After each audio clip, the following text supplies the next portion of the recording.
Well, I just finished watching this special, and I'm pissed. And I know I would get pissed. I know I would, because I live in California, and I see this every day. And I'm sure there's people out there who live in states that have a double-digit unemployment rate, and you can vouch for this. We have neighborhoods. I mean, real neighborhoods where it's like 2 people living in a whole neighborhood. That's scary, But I'm not surprised.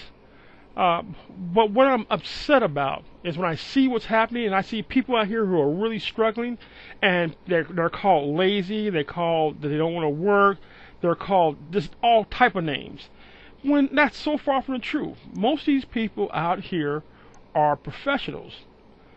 A lot of them made 6 figures, but when they go get a job, they're overqualified, they're older people, their jobs that they had or have all went outsourced overseas. And it's a shame because we have money for wars, man. We have been, do you realize in 1989 I deployed to Desert Storm? I had a child that wasn't even born yet. He's in college now. He's in college. He's 19, going on 20 years old and in college. Who would ever thought that 20 years later we'd still be talking about the Middle East? But we are. Afghanistan. Those things are important, but they're not as important as taking care of your people at home. You see, if we lock the borders down, they can't get back in. Our fault, our bad, we messed up. We let them in, and they touched us. They touched us hard. But if you lock the borders up, that ain't going to happen. You got Enron. You got Fannie Mae. People out here that took trillions, not billions, trillions of dollars. And we ran through, hey, what do you need? How much you need? How much, let's bail you. We love you. But now that we need a hand up, I ain't got it, man. You got to be paid. We got to have this already paid for. Well, I can rant and rave all night, and I'm not going to do that. I want you to see the video for yourself. And drop a message in the description box there, in the comment box there. Let me know what you think. Make sure you're doing your emails to Stabenow.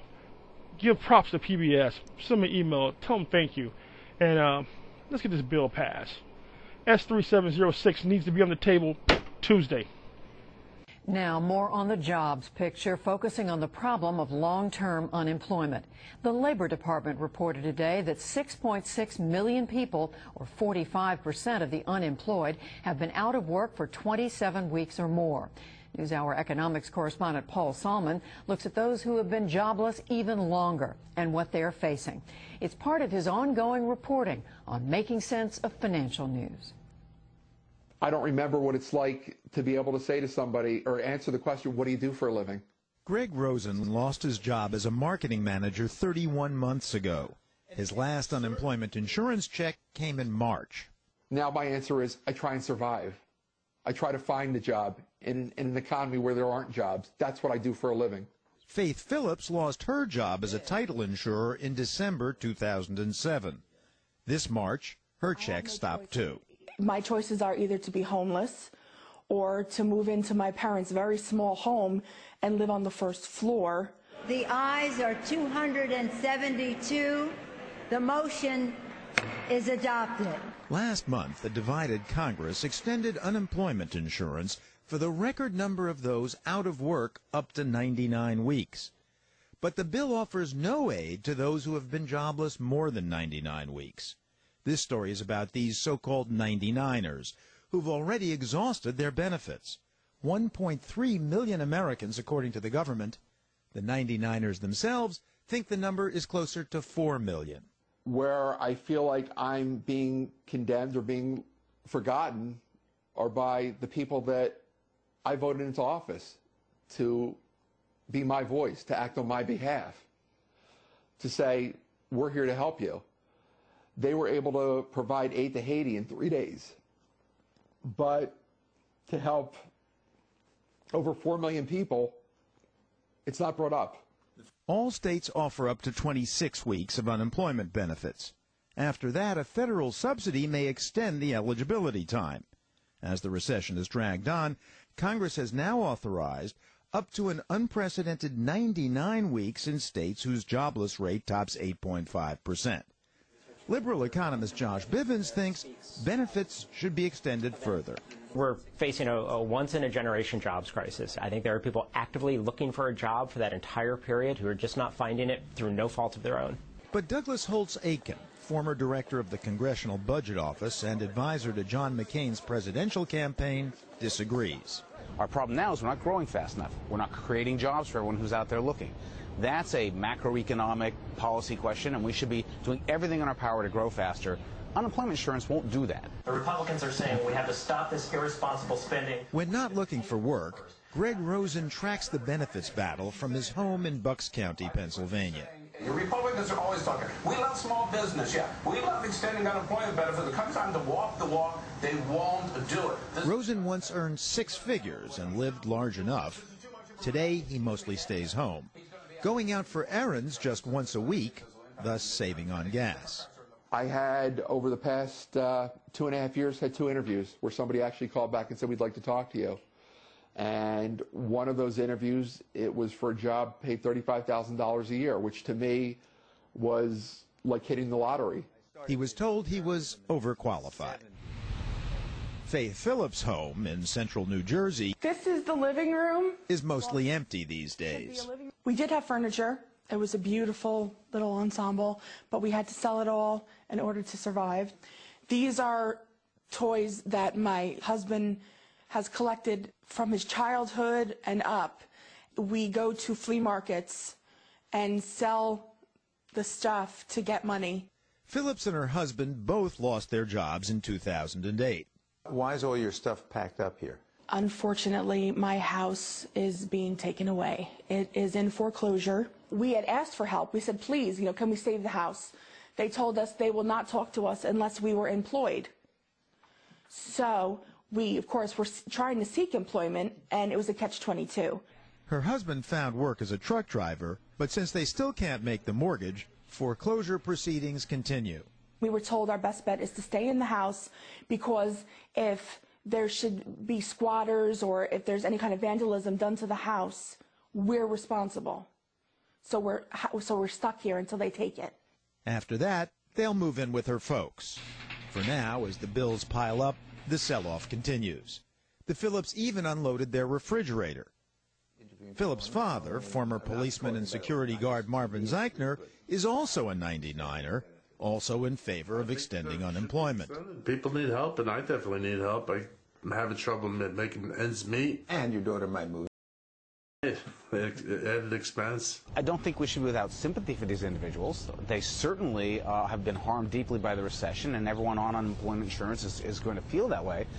But you don't use unemployment insurance to solve all problems. Holtz-Aiken says past data are clear. Extending benefits provides a perverse disincentive to not work. Eventually, it hurts you. People search less vigorously.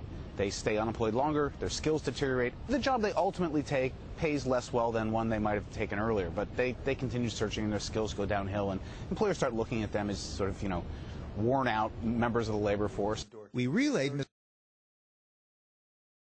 The national average is $300 a week for an unemployment check. You're talking about people that are in their 40s and 50s and 60s that make up the bulk of the 99ers. We were people that were making $30, $40, $50, $60, $70,000 a year. Where is the disincentive to go out and say, I need to work? Phillips says she spent 40 hours a week looking for several years. I'm on the internet every day. I send resumes upon resumes upon resumes via email, fax, hand deliver. I get no response. I say to all the folks, the naysayers that say the unemployed are lazy or they're not looking for work, show us where the jobs are. You'll see a line like you couldn't believe.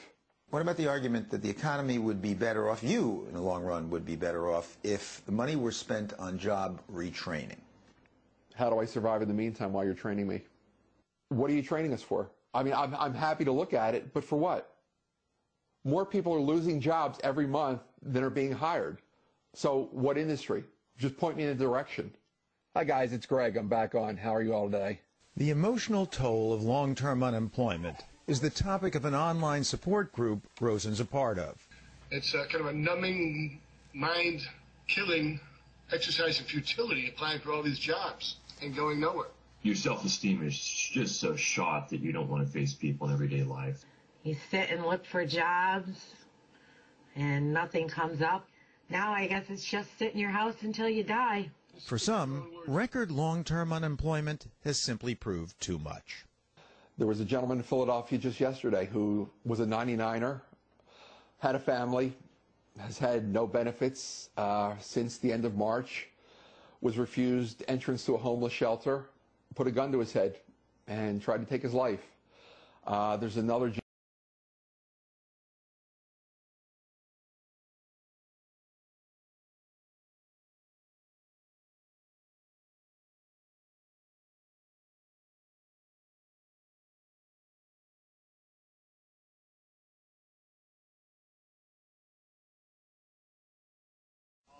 The man in Pennsylvania died Wednesday. Rosen keeps a self-help book on his nightstand and has a scholarship at a local clinic because he can't pay for counseling to deal with his depression. I'm basically trying to put a bandage on an open wound that's running, that my heart's hanging out, and all I can do is put a small Band-Aid on it. This is where I spend countless hours looking for jobs. And in a downturn that's hit the whole country, Faith Phillips says prospects are bad everywhere.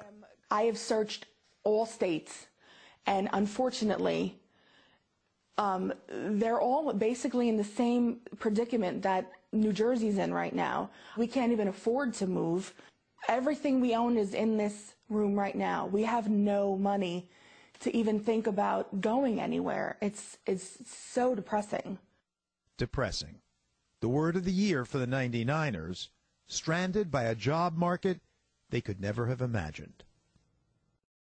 November 2010 is very important.